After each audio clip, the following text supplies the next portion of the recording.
আমরা অনেক সময় বলে থাকি আমার ভারী অস্ত্র আছে, আমার রাইফেল আছে, গুলি আছে ইত্যাদি দিয়ে আমরা আমাদের ক্ষমতাকে প্রকাশ করার চেষ্টা করি। আল্লাহ রাব্বুল আলামিন মুমিনদের জন্য, ঈমানদারদের জন্য বড় একটা হাতিয়ার দিয়েছেন। মুমিনের জন্য সবচেয়ে বড় হাতিয়ার হলো 2 অক্ষরের শব্দ দোয়া। দয়কার 29 তয়াকার অথবা স্বরে আ।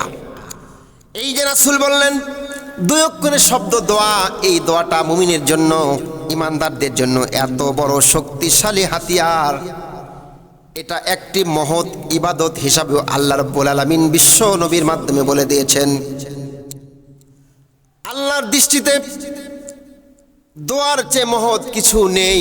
বুখারীর হাদিস 5392 নম্বর হাদিসের মধ্যে নবীজি বলছেন আল্লাহর কাছে সবচেয়ে মহৎ হলো দোয়া করা।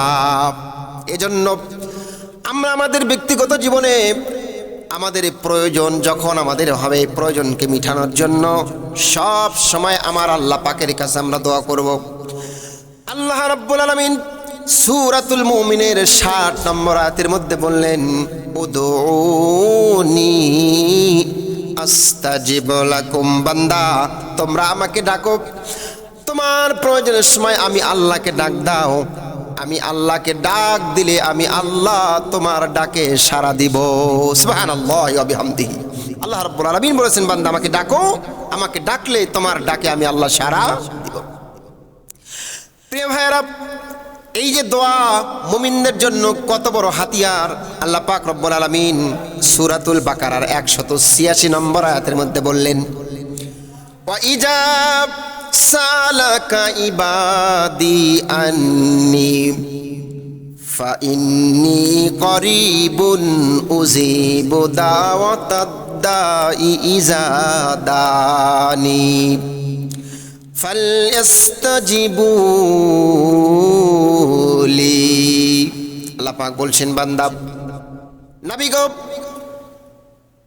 আপনার উম্মতেরা যখন আপনার কাছে প্রশ্ন করবে, জিজ্ঞাসা করবে, আমি আল্লাহর সম্পর্কে জানতে চাইবে, আমি আল্লাহ রাব্বুল আলামিন বান্দার নিকট থেকে কত দূরে থাকি, আমি কোথায় থাকি, বান্দা যখন আমাকে ডাক দিবে আমি আল্লাহ কোথায় অবস্থান করি, এমন প্রশ্ন যদি আপনার উম্মতেরা আপনাকে করে, আপনি ওই উম্মতদেরকে বলে দেন ফা ইন্নী করিবুন উজিবু দাওয়াতাদ দাই ইজা দানি।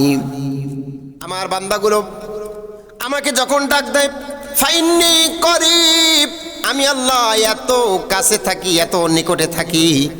বান্দা যখন আমাকে ডাকবে, ডাক দেওয়ার সঙ্গে সঙ্গে আমি আল্লাহ রাব্বুল আলামিন আমার বান্দার ডাকে সাড়া দেই।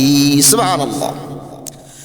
সম্মানিত ভাইরা আমার, বুখারীর বর্ণনায় 2418 নম্বর হাদিসের মধ্যে আল্লাহর নবী বলছেন যে আল্লাহকে ডাকে না, যে আল্লাহর কাছে চায় না, আল্লাহ তার প্রতি অত্যন্ত রাগান্বিত হয়ে যায়। প্রিয় ভাইরা আমার, আল্লাহ রাসূল বলছেন আল্লাহর কাছে যে ব্যক্তি চায় না, আল্লাহর কাছে যে ব্যক্তি দোয়া করে না, মার্জনা করে না, আল্লাহ রাব্বুল আলামিন তার উপর রাগান্বিত হন, ক্রোধান্বিত হন। সুতরাং আল্লাহর রাগ থেকে বাঁচার জন্য আমাদের প্রয়োজন যখনই হবে তখন আমরা আল্লাহকে ডাক দিব। আমার প্রয়োজন যখনই হবে তখন সব সময় আমি আমার রবকে ডাকবো। আল্লাহকে ডাক রে বান্দা, আল্লাহকে ডাক। আল্লাহকে ডাকতে ডাকতে তোর জীবনের গুনাহ হবে মাফ। আল্লাহকে ডাক। প্রিয় ভাইরা আমার, সুতরাং আমি আপনাদের এই সংক্ষিপ্ত বক্তব্য দিয়ে আমি আপনাদেরকে জানতে চাই, উদাত্ত আহ্বান করতে চাই, আসুন আমরা আমাদের এই প্রয়োজন আমার রবকে ডাকবো, রবের কাছে আমরা দোয়া করব। ছোট্ট একটি দামি দোয়া আমি আপনাদেরকে শেখাই দেব। এই দোয়াটা যদি পড়ো, দুনিয়া এবং আখিরাতের যত চাওয়া, সব চাওয়াগুলো এই দোয়ার মধ্যে আল্লাহ রাব্বুল আলামিন দিয়েছেন।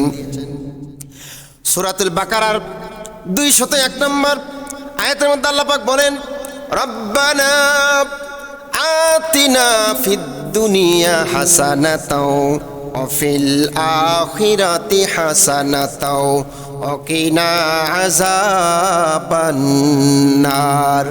আল্লাহ পাক যেহেতু বললেন বান্দা আমাকে ডাকো, আমার কাছে চাও, আমরা ডাকবো, আমাদের এই চাওয়াগুলো পূর্ণতা দান করার জন্য আল্লাহ রাব্বুল আলামিন রেডি রয়েছেন, প্রস্তুত রয়েছেন। সুতরাং আসুন আমরা হর হামেশা আল্লাহকে ডাকি।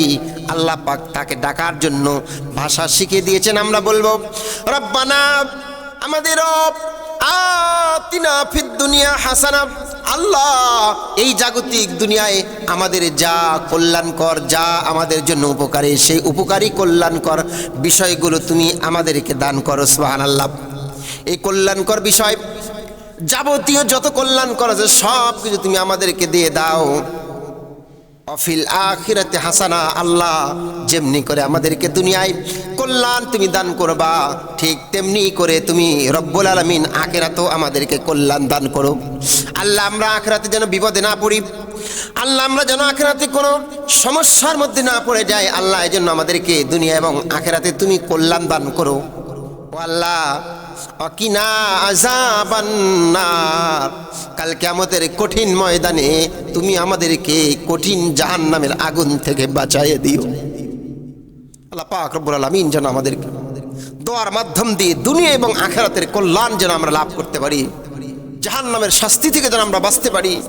আল্লাহ রাব্বুল আলামিনের কাছে আমরা এই দোয়াই কায়মনে বাক্য করব। আল্লাহ কবুল করো, আল্লাহ আমাদেরকে মাফ করো, আল্লাহ আমাদের চাওয়াগুলোকে তুমি পূর্ণ করো। আল্লাহ, সর্বোপরি আমাদের ইহকালীন এবং পরকালীন যত কল্যাণ রয়েছে সব কল্যাণগুলো আপনি আমাদেরকে দান করুন। আল্লাহুম্মা আমিন। আসসালামু আলাইকুম ওয়া রাহমাতুল্লাহি ওয়া বারাকাতুহু।